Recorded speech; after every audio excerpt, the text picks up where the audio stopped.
ఆయన స్వామి ఇలా అనే ఫీలింగ్స్ అమ్మాయి ఈ వయసులో వచ్చిందంటే మాకు చాలా ఆశ్చర్యంగా అద్భుతమైనటువంటి ప్రదర్శన. వేదిక మీద ఉన్నటువంటి చిన్నారులు అందరూ కూడా చాలా చక్కగా అందరూ వేదిక మీద ఉన్న చిన్నారులు అందరూ శ్రేణయ్య గారు చాలా చక్కగా వీళ్ళకి నేర్పించారు. మొట్టమొదటి ప్రయత్నంలోనే వీళ్ళు ఘన విజయం సాధించినట్లుగా మనం భావిస్తూ రాబోయేటటువంటి రోజుల్లో ఈ ఇన్స్టిట్యూట్ నుంచి రాష్ట్ర స్థాయిలో గుర్తింపు పొందేటటువంటి కార్యక్రమాలని మీరు చేయాలని ఆశిస్తూ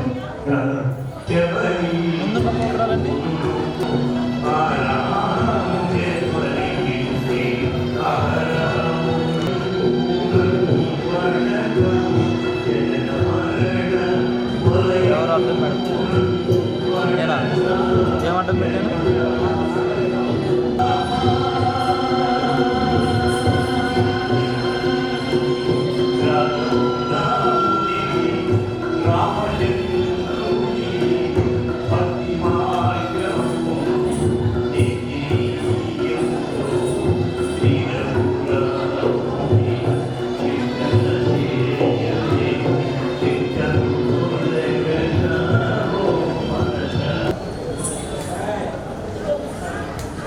విజయమైనటువంటి విజయ భావన నెరవేర్చినట్లుగానే మనం ఈరోజు పాల్గొనాల్సినటువంటి అవసరం ఉంది.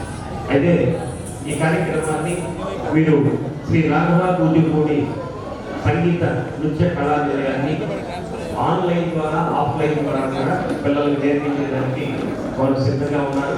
ఎందుకంటే వాళ్ళిద్దరు పిల్లలు కూడా హైదరాబాద్లోనే ఉన్నారు కాబట్టి హైదరాబాద్లో అక్కడ ఆఫ్లైన్లో నేర్పిస్తారు.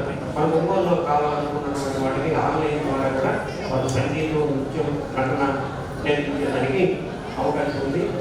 ముఖ్యంగా ఏదైతే రాఘవ గారు మీరు ఫోటోలో చూశారు కదా, ఆ రాఘవ గారు ఒక నటులు, వారి పేరు మీద ఈ కళానిలయాన్ని ఏర్పాటు చేయడం జరిగింది.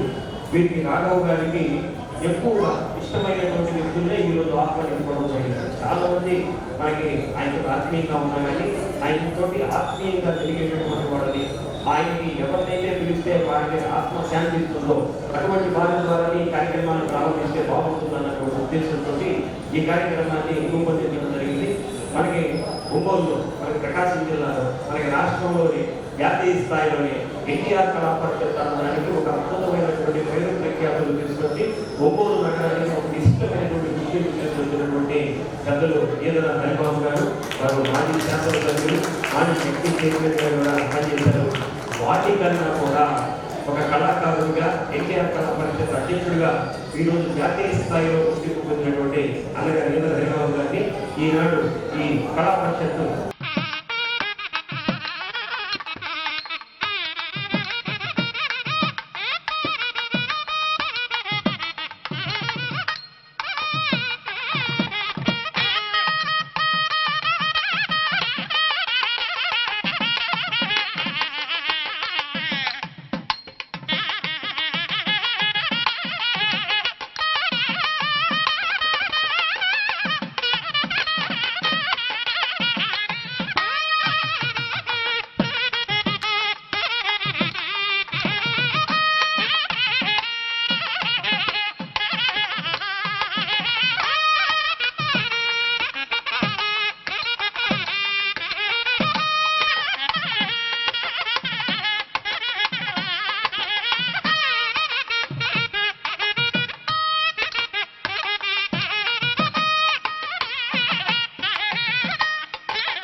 కడవ వెంకటేశ్వర గారు బ్రహ్మ స్వాతంత్ర సమరయోధుడు.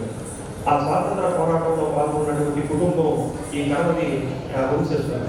అటువంటి కడవ వెంకటేశ్వర గారి యొక్క ఫ్యామిలీ నుంచి వచ్చినటువంటి మన కడవని రాఘవ గారు ఒక మంచి ఉపాధ్యాయుడిగా సమాజంలో ఎంతో మంది విద్యార్థులు తీర్చిదిద్దిన వచ్చిన తర్వాత కాలేజీ స్థాయిలో ధర్మ కాలేజీ అంటేనే కళారంగానికి పెట్టిన చేయి మీద నుంచి వచ్చినటువంటి వాడిని అక్కడ ఎంఏ సత్యనారాయణ గారితో మనుగురి రాజా గారితో ఉన్న ఆ బిజినెస్లు ఈ బిజినెస్లు చేసుకుంటున్నటువంటి రోజుల్లో ఈ కళా నిలయం అనేటువంటి ఏర్పాటు చేయడం దిక్కుతరంగానే ఉంది. కానీ సమాజానికి ఒక దిశానిర్దేశం చేయాలన్నా, ప్రజల్లో ఒక ఉత్తేజం తీసుకురావాలన్నా, సంస్కారం నేర్పించాలన్నా కళల ద్వారానే అది సంభవిస్తుంది. అటువంటి సంస్కారవంతమైనటువంటి సమాజాన్ని రూపొందించాలనే ఉద్దేశంతో ఈ కళా పరిషత్తుని వారి కళా నిలయాన్ని మనం ఏర్పాటు చేయడం జరిగింది. వారి యొక్క మంచి ఆశయానికి మనందరం కూడా కళాల ద్వారా వారి కుటుంబ సభ్యులందరినీ మనం ఒకసారి అభినందనలు తెలియజేస్తాం. ఈరోజు ప్రకాశం జిల్లా అనంటే కళలకు కాణాచి అంటారు, కళలకు పెట్టింది పేరు. ఆ రోజు కవి త్రయంలో ఎర్రన్న, అలాగే సంగీత త్రయంలో త్యాగరాజస్వామి. ఈ వేదిక, ఈ సందర్భం, ఈ సమయం మీకు తెలుసుంది. 5 నిమిషాలు వాటిలో ముందుగా వచ్చిన ప్రేక్షకులకు కూడా నమస్కారాలు తెలియజేస్తాను. రెండవ అంశం, ఇవాళ పునాది దేవకన్య కాలం నుండి చాలా బాగా నృత్యం చేశారు. వారందరికీ ఆశీర్వాదాలు. మూడవ అంశం, నా ప్రియ శిష్యుడు, కాలేజీలో నా జూనియర్ రాఘవన్ గురించి ఒక జ్ఞాపకం. తదుపరి ఎన్టీఆర్ ప్రొడక్షన్ సేవకి ఒక అభినందన. తదుపరి రాఘవన్ గురించి సంగీత కళానిలయాన్ని గురించి అది ఈరోజు ఆరంభిస్తున్నాం కాబట్టి దానికి శుభాకాంక్షలు. ఈనాటి ఈ వేదిక ఇదొక పవిత్రమైన శక్తి స్థాయిలో ఈ వేదిక మీద ఇవాళ అంతా కూడా నృత్యం దీంట్లో ఉండదు. దీంట్లో పార్టిసిపేట్ కూడా ఒక రకంగా ఆలోచిస్తుంది. సో పవిత్రమైన వేదిక. రెండవది, ఈ సమయం చాలా రాత్రి 8 గంటలంటే ఎంత మంచి సమయం కాదు. చాలా చల్లని వాతావరణం. ఈనాటి ఈ సందర్భం మామూలు సందర్భంలో కళా నిలయాన్ని స్థాపిస్తున్న సందర్భం చాలా మంచి సందర్భం. సో మంచి వేదిక, మంచి సమయం, మంచి సందర్భం. ఈ సందర్భాన్ని చేసిన ప్రేక్షకులు కూడా మిగతా బయట ఎక్కడెక్కడో రకరకాల నాటకాల్లో ఉండే ప్రేక్షకులు కాదు. పవిత్రమైన దేవాలయంలోకి వచ్చిన, పవిత్రంగా భక్తితో వచ్చిన పవిత్రమైన ప్రేక్షకులు మీరంతా కూడా ఒక రకమైన ప్రేక్షక దేవుళ్ళుగానే అది భావిస్తారు. ఇక తరువాత విషయం, ఇవాళ ఈ పిల్లలందరూ ఒకసారి వస్తారు కానీ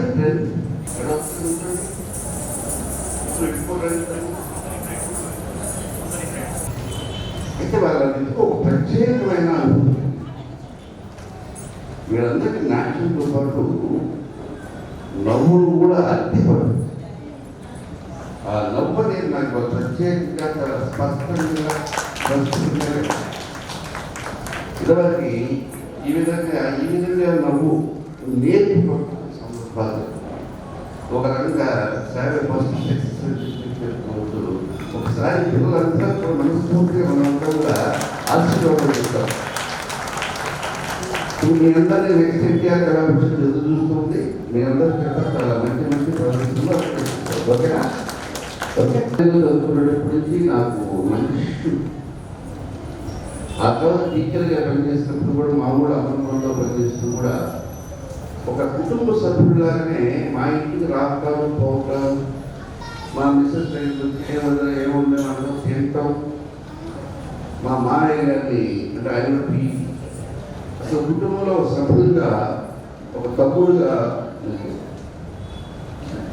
ఒక రకంగా అంతటి బంధుత్వం ఏర్పడింది బాగా. మరి ఇవాళ లేకపోయినా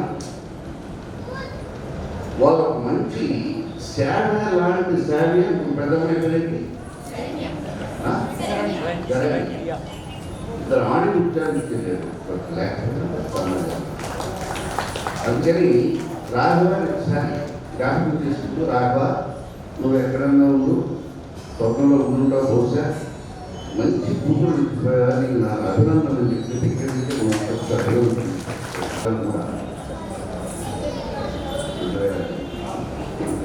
ఎన్టీఆర్ కళా పరిషత్తులో ఫస్ట్ అడుగులు పెట్టింది సేవ 2002. ఫస్ట్ బ్యాచ్ పోసారు ఎన్టీఆర్ కళా పరిషత్ ప్రొడక్షన్లో ఫస్ట్ బ్యాచ్ వీళ్ళే. ఈ అమ్మాయి ఫస్ట్ ప్రొడక్షన్ కోర్స్ ఎన్టీఆర్ కళా పరిషత్ ప్రొడ్యూస్ చేసేవాళ్ళు. అప్పట్లో ఈ డ్యాన్స్ మాస్టర్లు ఎవరు ఉండేవాళ్ళు కదా, చాలా పోయి బతలాడేవాళ్ళు స్కూల్స్ నుంచి. మీరు టీవీలు పంపించండి, మీరు టీవీలు పంపించండి, ఎన్టీఆర్ కళా పరిషత్ బతులు ఆడేవాళ్ళు. అప్పట్లో ధైర్యం చేసింది ముగ్గురే ముగ్గురు. మాంటెసోరీ స్కూల్ వాళ్ళు ధైర్యం చేసిన బయటకు పంపించారు. ఆదిత్య స్కూల్ నుంచి సేవని వీళ్ళు పంపించారు. మూడోది కృష్ణ యూనివర్సిటీ. ఈ 3 స్కూల్స్ మధ్య మంచి కాంపిటీషన్ ఉంది. ఆ టైంలో ఎన్టీఆర్ కళా ఫస్ట్ సేవ. అక్కడి నుంచి ఇప్పటికి ఏ స్థాయికి అంటే దాదాపు నేషనల్ స్థాయికి ఈ అమ్మాయి మంచి ముఖ్య కళాకారులు. అందుకే మనస్ఫూర్తిగా ఒకసారి మొత్తం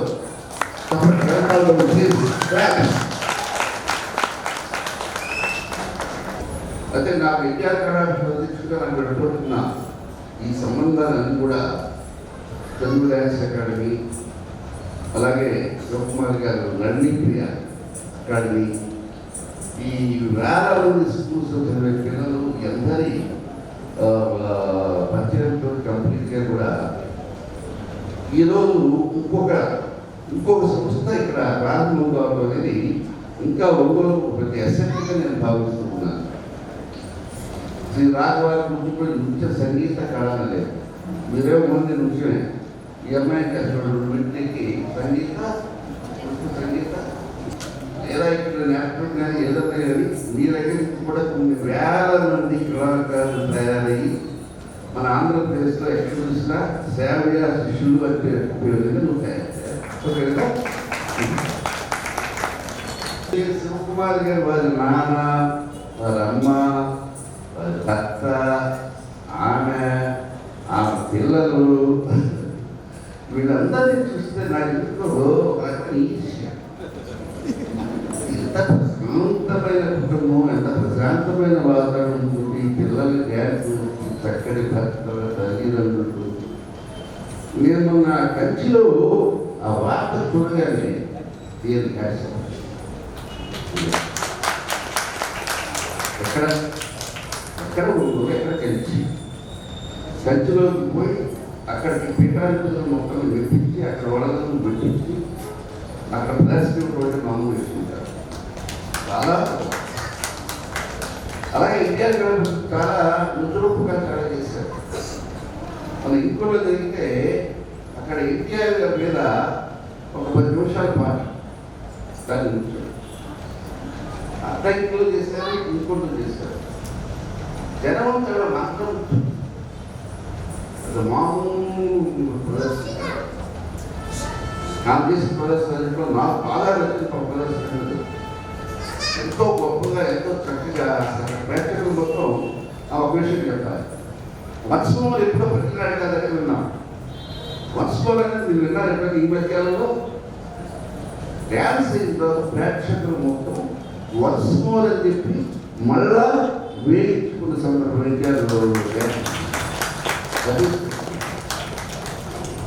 నిజంగా ఈరోజు నాకు దేశం శివకుమార్ గారు ఆ ప్రదర్శన కానీ ఆ పిల్లలు కానీ తయారు చేసే విధానం కానీ వాళ్ళందరూ కూడా మనస్ఫూర్తిగా మిమ్మల్ని అభినందిస్తున్నాం. ఇంకా కొన్ని వేల మంది కళాకారులు విద్యార్థులు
ఇది నిజంగా ఒక సుదినం.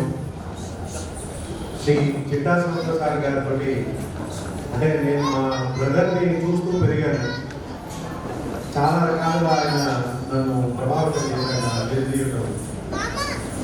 అలాగే మా అన్నగారికి నాటక రంగంలో గురువు గారు శివప్రసాద్ గారు, వారిని నేను గతంలో 1-2 సార్లు కలవడం జరిగింది.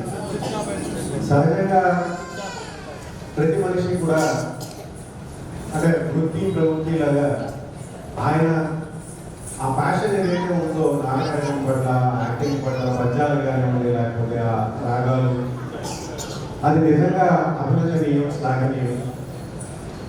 వాటిలో నా ఈ చిరపరిచయంతో ఇవాళ అంటే నేను మొదటిసారిగా యాక్ట్ చేసినా కూడా సంవత్సరం కిందట ఈ దురదృష్ట ఘటన జరిగినప్పుడు వారితో మాట్లాడడం జరిగింది మొదటిసారి.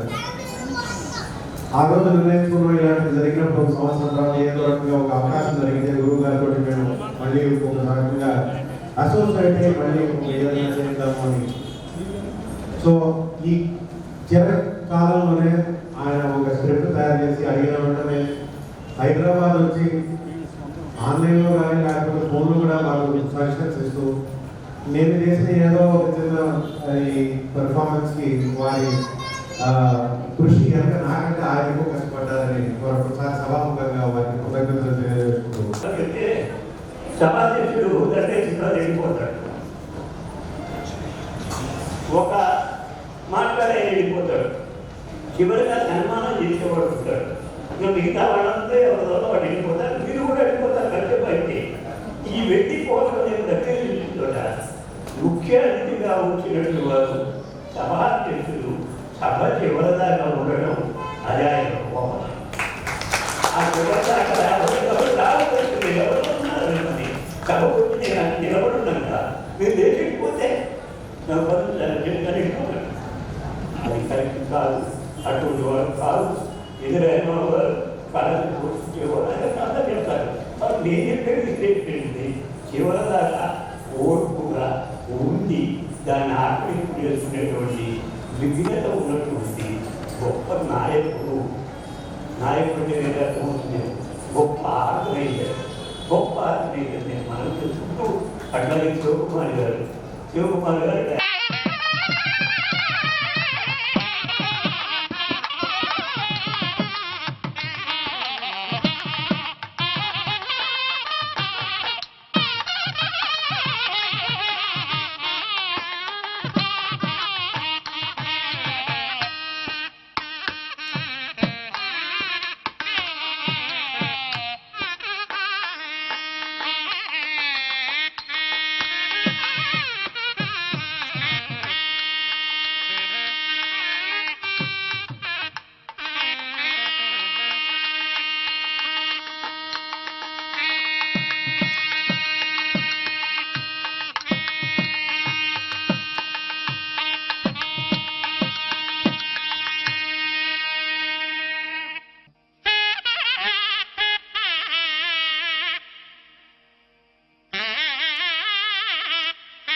పొడు శ్రీనివాసు గారికి సత్కారం చేసి ఆయన ఇప్పటికీ ఒక 100 మందికి సన్మానాలు చేయడం సభా కార్యక్రమాలు పాల్గొన్నారు. 1000 వరకు వాళ్ళు నేను